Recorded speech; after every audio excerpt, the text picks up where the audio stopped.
You shouldn't buy this $900 CPU. This is the 9950X3D2 from AMD. It arrived 24 hours ago, and we have 24 charts to show you with some of them like 30 CPUs on them each. Really excited to get into this data. It was a long fucking night, I'll tell you that much.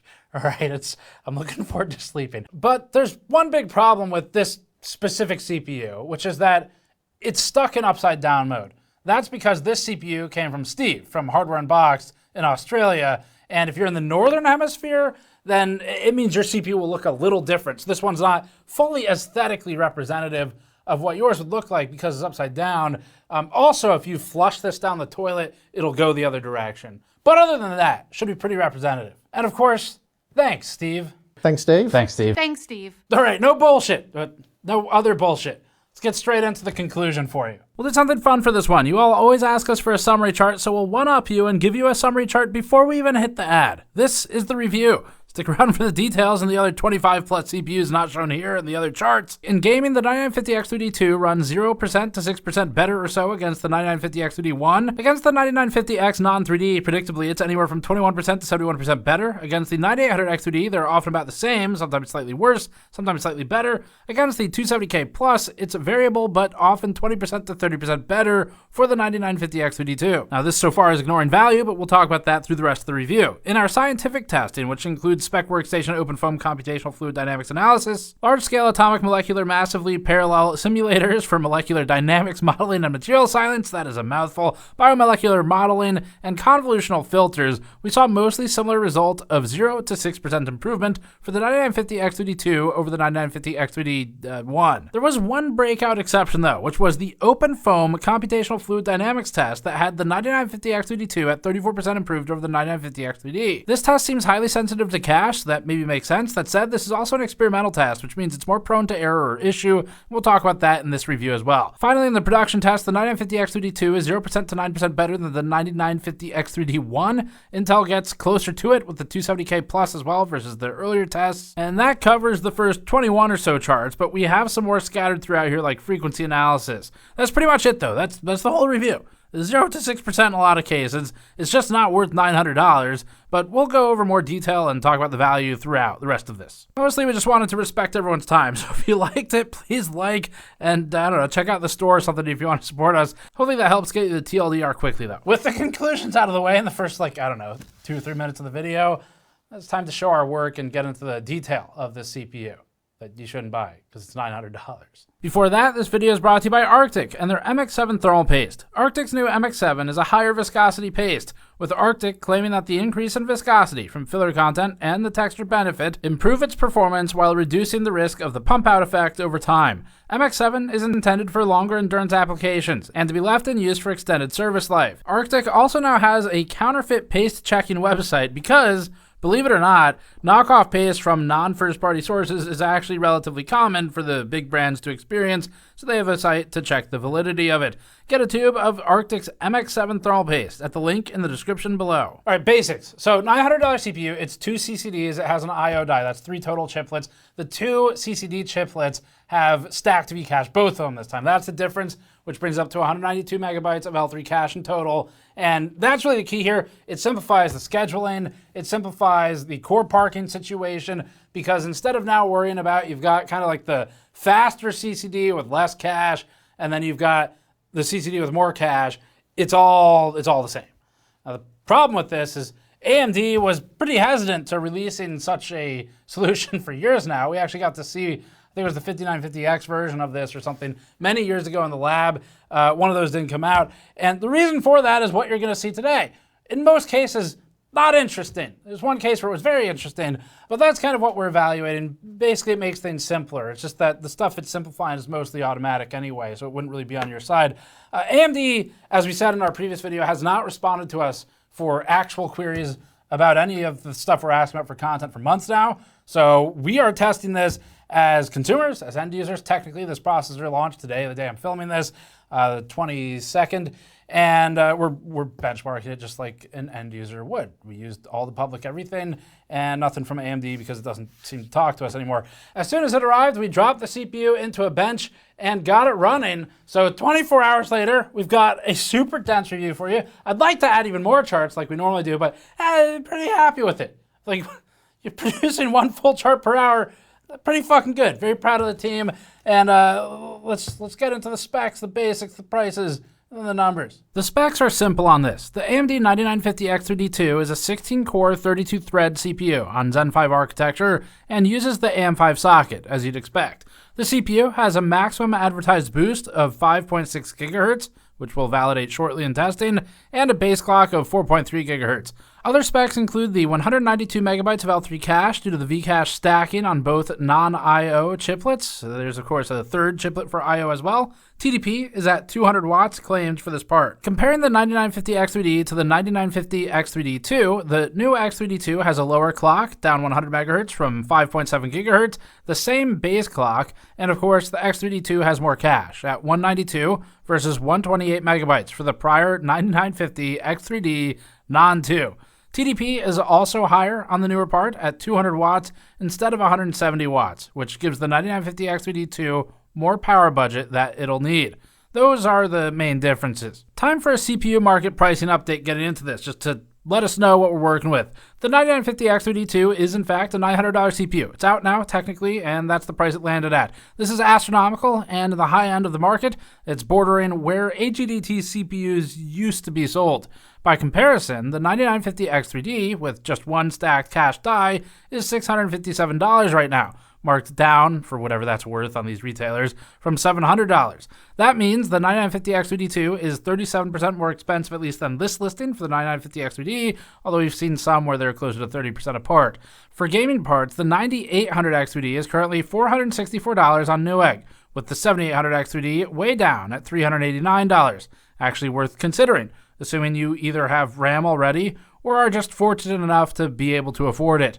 For gaming users broadly, the 8-core X3D parts are substantially cheaper than the 9950X3D2 and 9950X3D and will provide better or the same performance. For workstation users who aren't on HEDT, the 9950X non-3D makes sense to consider at least at its $500 to $520 price point, as we've already seen that the 9950X3D just doesn't gain much benefit in our production benchmarking.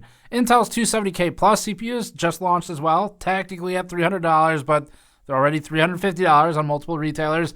That seems to be the new price, so Intel's competition in production workloads is a $350 part against AMD's $900 X3D2, or more reasonably, AMD's $500 to $520 9950X. Threaded per CPUs are pretty cool, but they're priced out of direct competition for the 9950 X3D2 as alternatives, with even the 24-core part at $1,400. We didn't retest Threadripper for this round, but our review has data if you want it for that. Let's get into the benchmarks for the 9950X3D2. Our first test is frequency validation, which checks the CPU's clocks against the advertised specs to ensure the processor can actually hit the claims. We zoomed in on the vertical axis intentionally because this makes it easier to see the actual numerical value of the spikes and dips. In an all-core workload with Blender, the 9950X3D2 average frequency during the test period bounced around between 5080 MHz and 5196 MHz. Compared to the 9950X3D Non-2, this is an improvement. Our 9950X3D test in the same workload had a range of around 4850 to 5170 MHz with high variability in the clocks.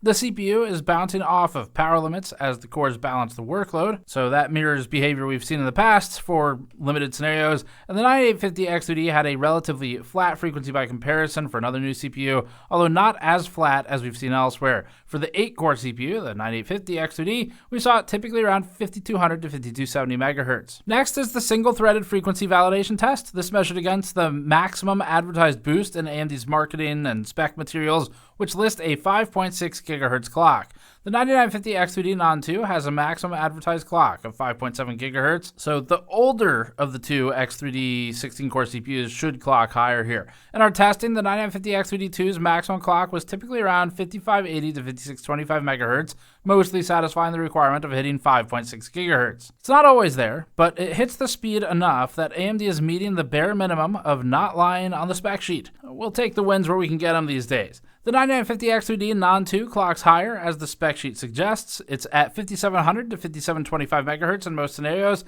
technically overperforming on average. The 9850X3D is closer to the 5600 to 5625 megahertz mark, which also aligns with its spec. Our production testing will start with our experimental SpecWorkstation charts. We've published these in the past sparingly, like for our Threadripper reviews. When we publish experimental charts, that means that we have less experience working with the test, and therefore we have a higher chance of an erroneous number. However, we've still vetted these and overall have good confidence in them. We just like to maintain that transparency and distinguish between benchmarks we have a lot of experience with and we're very confident in versus those where we're still learning. So for us, the distinction is basing a purchase off of our non-experimental charts is what we encourage, and doing so on our experimental charts is one where we'd say you should get an additional source. LAMMPS is up first. Quoting SpecWorkstation, LAMMPS testing performs, quote, large-scale atomic molecular massively parallel simulator, end quote, benchmarks. SpecWorkstation says that LAMMPS simulates molecular dynamics, referencing atomic fluid, polymer chain, embedded atom methods, and other types of scientific tests. The 9950X3D2 would be beaten by Threadripper, but we haven't rerun those since they're out of the price class. We do have those charts live in our ad-free article on the website and in our past videos, though, if you want them. Here's the chart. In this test, the 9950X3D2 lands at the top with a 2.09 score. That has it ahead of the 270K Plus, which has a 2.04 result, and already performs admirably, and it's also ahead of the 285K's result. The 9950X3D scored 1.97, so the X3D2 improves by 6%. The X3D Non 2 improved on the 9950X base model by 5% previously. OpenFOAM is up now. This one's really interesting. This is an open source computational fluid dynamics utility. In this test, OpenFOAM via SpecWorkstation has the 9950X3D2 at 9.9 for the score, 24% improved on the score for the 270K Plus, and a massive 34% improved on the 9950X3D. The 9950X3D itself improved over the 9950X non-3D by 21%, which is abnormal, but matches what we're seeing with the X3D2. So this is a pattern now. This is a breakout uplift, almost entirely from cache on AMD. This does not repeat in any of the other tests we're talking about today. We also see this behavior with the 9800X3D versus the 9900X and 9700X. This test has the single largest gain we've seen out of any of the tests. We're not sure how representative this is for CFD utilities or what the real-world implications and use cases are for OpenFOAM. It's not our area of expertise. We can run the test, but we don't use the software. So remember, these are experimental charts, and they come from SpecWorkstation. If you happen to be familiar with OpenFOAM, then we'd love to hear from you in the comments about sort of what it does, how you use it, and your understanding of the results, because that would help us better understand what it is we're testing for people and if it's useful for you. Up next, convolution testing. Per spec, this test, quote, performs a multi-threaded convolution filter pass on an image buffer, applying a 100 by 100 filter to a 20K by 20K image buffer, end quote. Spec says that it's part of signal processing and image analysis, and it identifies edge detection, sharpening, and feature extraction as part of that. In other words, zoom and enhance. Here's the chart. The 9950X3D2 is the best here, at 3.07 for the score. The next closest is the 9950X at 2.96 and 9950X3D at 2.92, which are only about 1 to 1.4% apart. So these are the same. The X3D2 part scores 5% better than the X3D Non 2. Is that X3D1? And it produces one of the better results in our charts compared to smaller gains elsewhere. Intel's 270K Plus encroaches on these results, but is still distant. At 2.44, it looks great when compared to the $500 to $600 launch of the 285K.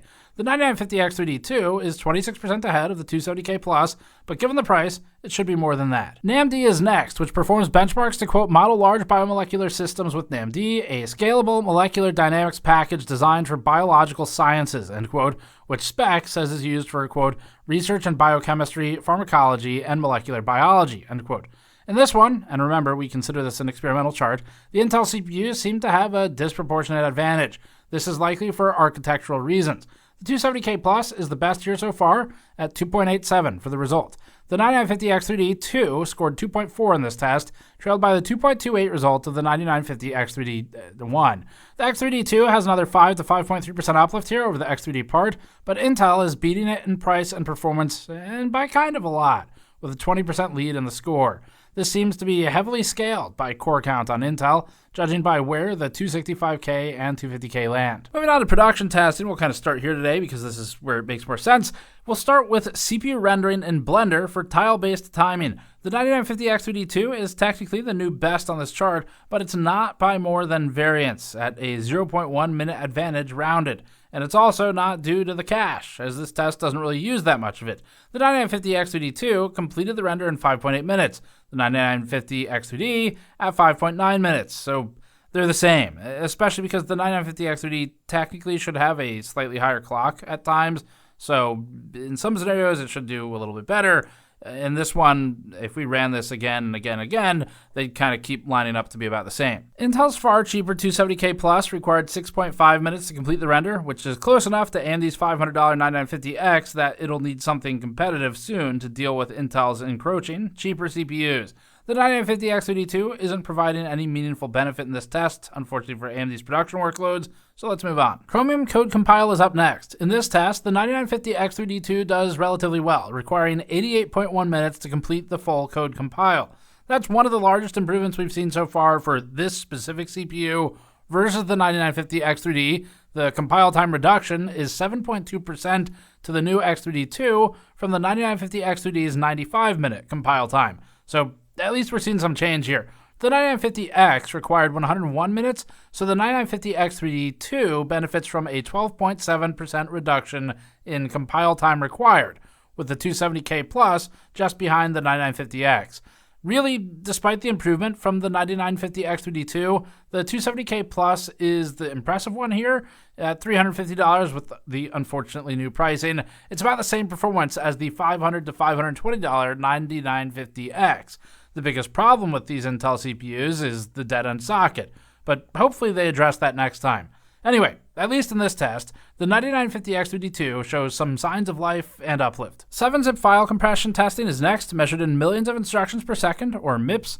In this one, the 9950X3D2 completed almost 215,000 MIPS, which puts it squarely at the top of the chart.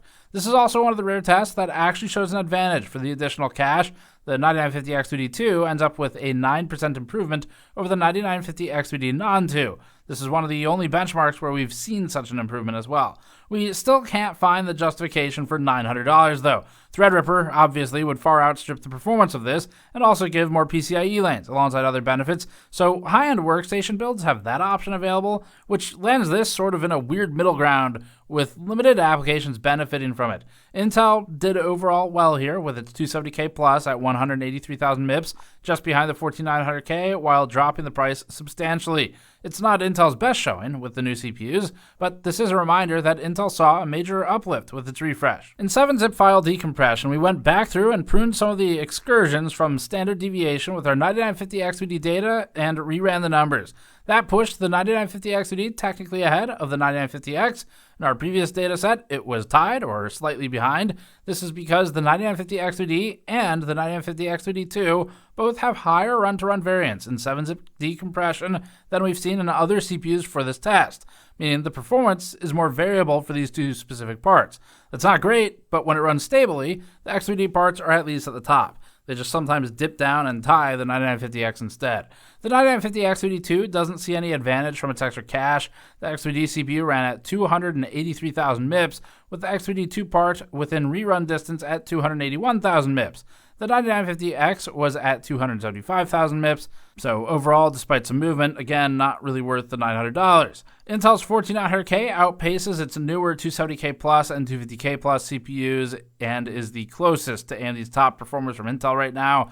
The entire top of the chart, though, is given to AMD's 16-core parts. Adobe Photoshop testing is next. In this one, the 9950X3D2 scored 14,085 in aggregate from the Puget suite, which technically puts it ahead of the 9850X3D and 9950X. The 9950X3D2 leads the 9950X by about 4%. The 9950X3D was within 0.5% of the 9950X when we last tested it in Photoshop, meaning it was within error of the 9950X. The X3D2 at least moves up, if slightly. AMD holds the entire top of this chart, with nearly the entire top third all going to AMD. This is a big change from many years ago, when Intel held the entire top half of this chart back then.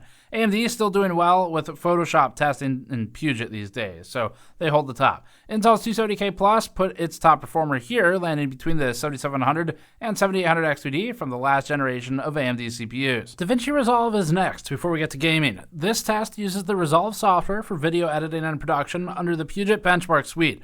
We consider this test to be in our experimental charts phase, as we're still learning about how the CPUs behave with this benchmark, and our team, for our editing, uses Premiere, so we're less experienced with Resolve. We're still learning this one. The 9950X3D2 is at the top of this chart, so at least it's where it should be, given that it's $900. The CPU is trailed closest by the 285K with DDR5 8000 memory, with the 270K Plus within striking distance of the 9950X3D2.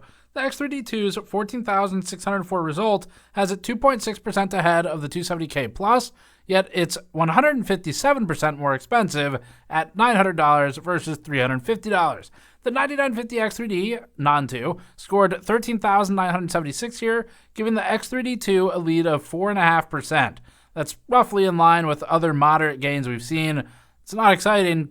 Technically, it's an improvement. It's just it's not really worth that much money. I mean, it's just not. It's just not worth $900. Let's move on to the gaming tests. In Baldur's Gate 3 gaming testing, the 9950X3D2 ran at 178 FPS average, improved on the 9950X3D by just 5%, while increasing the price by 33% at the high end. The 9850X3D achieves 93% of the performance of the 9950X3D2, while costing 54% of the price. Intel's 270KP and 250KP aren't as impressive in this game as others in our suite, but the two CPUs gave AMD's 9950X a hard time in the production testing, so it just kind of depends on the application. For gaming, AMD remains at the top of this chart, including the goated 5800X3D at 126 FPS average, and rounding out the top quarter entirely for AMD. Even the 9850X3D with garbage tier RAM, which at this point is retirement tier RAM, is doing pretty well. The 9950X3D2 just happens to predictably not be worth it. Outer Worlds 2 is up now. With these settings, the 9950X3D2 ran at 144 FPS average and held lows at 106 and 85. The 9850X3D functionally ties the score, with both within error and run-to-run variants of each other. The 9950X3D non-2 is around the same level as both of these results. There's no benefit to the 9950X3D2 in this game. For around half the price, you can get the same performance with the 9800X3D and the 9850X3D CPUs. At 1440p, things don't change much. The 9950X3D2 is technically in the second place spot, right behind the 9850X3D and ahead of the 9800X3D. Its improvement on the 9950X3D is about 4%. The higher resolution doesn't trim the top of the results in this test, meaning that both at 1080p and 1440p we're CPU bound, and that's the goal with these tests. We test Stellaris using simulation time rather than frame rate, which actually for gaming is a great benchmark because this is something you immediately feel the difference of in the game, not just like frame rate, where you can see it sometimes, but sometimes you can't. The fastest simulation time we've measured in this suite has been the 9850X3D at 29.3 seconds and leading the pack. The 9950X3D2 is functionally tied at 29.8 seconds, a reduction in time required to simulate of about 2% versus the 9950X3D at 30.4 seconds. Again, there's no real benefit here. There's no reason to spend $900 on this part. For gaming, AMD's own alternatives are far better value, and that extra money could be better put towards another component or just your bank balance or something. Kingdom Come Deliverance 2 is next, also new to the suite this year. In this game, the 9950X3D2 outperformed the 9950X3D by about 8 FPS average, or 2.6%. That's not much for hundreds of dollars, but worse when factored against the 9800X3D at the higher frame rate of 316 FPS average. The 9850X3D leads at 328 FPS average, an impressive result overall. As for Intel's recent 270KP, or 270K Plus, and 250KP, they do a far better job here than they did in Baldur's Gate, but are still behind AMD's leading X3D CPUs and Intel's own prior 14th gen CPUs. Once again, the 9950X3D2 doesn't serve value in this gaming use case. Tested now at 1440p instead, so we're putting more GPU load on this. The same game gives us the 9950X3D2 at 291 FPS average, or 1.6% ahead of the 9950X3D's 287 FPS average. The 9850X3D and 9800X3D both lead while costing significantly less than the 9950X3D2 that just came out. Let's move on. Dragon's Dogma 2 is up now. In this one, the 9950X3D2 tops the chart at 138 FPS average, a lead over the 9950X3D of 4.8%. The 9950X3D and 9850X3D tied previously, so this is about the most we could expect out of the 9950X3D2. As we come to expect, the CPU is obviously not worth the money when looking at these gaming tests. You're better off going with the 9800X3D and putting the extra money elsewhere. Even the 7800X3D in these tests has remained one of the best in the charts. Intel's new CPUs trailed its last gen in this one, with the 270K Plus behind the 14700K. Cyberpunk 2077, first at medium settings, is helmed by the 9850X3D at 230 FPS average, followed by the DDR5 4800 test at 228 FPS average, then the 9950X3D at 227, and the 9950X3D2 is within 1% of the 9950X3D Non-2 benchmark. These are within error of each other and are functionally the same. AMD's X3D parts hold the entire top of this chart once again, this time spanning all the way down to the AM4 5700X3D and 5600X3D CPUs, both trailing the famed 5800X3D. Intel follows this impressive stack of CPUs from AMD with its 270K Plus and 250K Plus. But as far as the 9950X3D2 that we're focusing on today, it's just a joke here. The CPU is not worth even a fraction of its price in these types of workloads. Do not buy a 9950X3D2 expecting to have the best gaming CPU, because that's not what this is. A lot of times it's technically not even there. It's close, or it's within error a lot of the time, but that's just not what it is. At high settings, the 9950X3D2 tied with the 9950X3D. These are the same. There's no meaningful difference in the average, 1% lows or 0.1% lows with these CPUs, and so the needle hasn't moved despite the dollar amount moving by a lot. Even the 5800X3D is achieving 86% of the performance of the 9950X3D2, and that's in spite of its age. Intel's 270K Plus at least did better in this one, comparatively speaking, as it outpaces Intel's own prior 14th gen CPUs. Still not better than a lot of the AMD options in gaming, but at least better than Intel's prior parts. The 270K Plus ended up at 165 FPS average with good lows, trailing most of the X3D CPUs. In Starfield, the 9950X3D2 ran at the same performance level as the 9950X3D did, the non-2. Both held about 193 FPS average and are within error of each other, so there's no difference in the results. The 9800X3D and the 9850X3D technically lead both entries. There's nothing exciting about this result, so let's move on. In F125, we measured the 9950X3D2 at 364 FPS average, which has it tied with the 363 FPS average of the 9950X3D. Lows are the same, or roughly the same for each. The 9850X3D technically leads these entries, but the top CPUs are all so close at such a high frame rate that they're functionally the same. The 270KP did okay in this one, outperforming Intel's prior 285K and landing below the 14900K. Overall, though, everything from the 7800X3D and up from AMD holds the top of the chart. Finally, we ran some quick power consumption testing with the 9950X3D2. For this, we're relying on an external hardware interposer to capture the power going into the motherboard for the CPU via the EPS 12-volt rails. In a Blender all-core workload, which is the worst case but likely scenario for 9950X3D2, in that you're probably loading it all the way to really use it, the CPU pulled about 294 watts peak and 285 watts nominal during the EPS 12-volt cable power testing. Just for reference, for the 270KP, which uses a PMD2 to measure the EPS 12-volt cables and ATX 12-volt, isolating away PCIe from ATX 12-volt, we end up around the same power draw. However, this is factoring in miscellaneous ATX 12-volt power due to the motherboard's weird decision to route some of the 12-volt to the CPU from ATX, but we expect that to be 10 to 15 watts at most at any given time. Software readings via Hardware Info 64 are also present for both, with the 9950X3D2 at around 250 watts, 270KP at around 220 to 250 watts. All right, so that wraps up the 24 plus charts in 24 hours for our 9950X3D2 review. Other than OpenFOAM, which is both an outlier and an experimental chart, that's critical because, like we've been making very clear, the experimental charts for us, those are the ones where it's like, okay, we think there's something here, we're feeling fairly confident about it, but we're not fully confident to say, yeah, you should base an entire purchase off of an experimental chart from us. We put it out there like, we think it's okay. Let's see what the community has to say about it. There'll be some experts in the audience with different software, and you all can let us know what you think of it. It's been very helpful so far. I love this kind of development cadence where it's like, we've got the core stuff that we know is solid, and then we can slowly iterate on other stuff and let the audience participate. That's been great. So that chart in particular is wild. I didn't see that anywhere else in our testing, so it's truly an outlier. And other than that, you pretty much see 2 to 5% at best in some of the production workloads. Sometimes you'll get that in gaming, but basically it's like in gaming, when there is a difference, it is not one you could actually observe with your eyes. It's irrelevant. So, this is not something you buy for a gaming system, and really it's not something you buy for a production system either, which is why the title is probably Do Not Buy. Because at $900, you're paying, the 7800 X3D is like $390 or something right now. The 9800 X3D is in the 400s, and both of those are better options than this for pure gaming.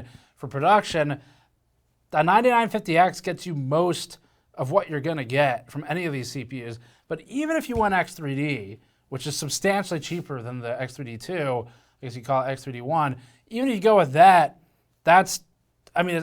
it gets you the vast majority of the performance, again, with one exception as an outlier.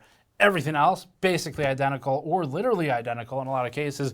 And then the 270K Plus is worth considering as well right now because it's very competitive with AMD's 9950X. And in non-gaming tasks, there's a lot of places where it's punching real close to AMD's 16-core $500 to $520 CPU, yet it's $350, which still sucks because it was $300 like 4 weeks ago or whatever. But anyway, those are kind of the ones to look at. We don't think you should buy the 950 X3D2, which is simply just, the numbers just don't work out. Like, it just doesn't make a lot of sense. But hey, it was cool to find that OpenFOAM thing, and hopefully we get some additional context from people who use that CFD solution in the audience, because that would be great to know. But $900 for almost 0% gain, sometimes 5%, is not worth it, because you could spend like half the money and get effectively the same performance. So that's it. Thanks for watching. It's a lot of fun. We really enjoyed working on this. I mean, this is the kind of stuff I love doing where you can't do it all the time. It's pretty hard, but it is really fun to just be like, Steve from Hardware Unboxed shipped this definitely within a time period he would have been permitted to, and it arrived on the day that embargo lifted. Actually, that's real. I mean, the other one, but that's real. And it's just fun. It's cool. Like, pick it up. Someone's gotten a bench by 5 p.m. And we start running it, and then work overnight on the script. And here we go. Subscribe for more. You go to store.cameronexus.net to support us directly. Let us know about some of the SpecWorkstation tests if you have any thoughts on that. I mean, biomolecular stuff. I'm not an expert. I'm not afraid to say I know fuck all about like the biochemical and biomolecular industry.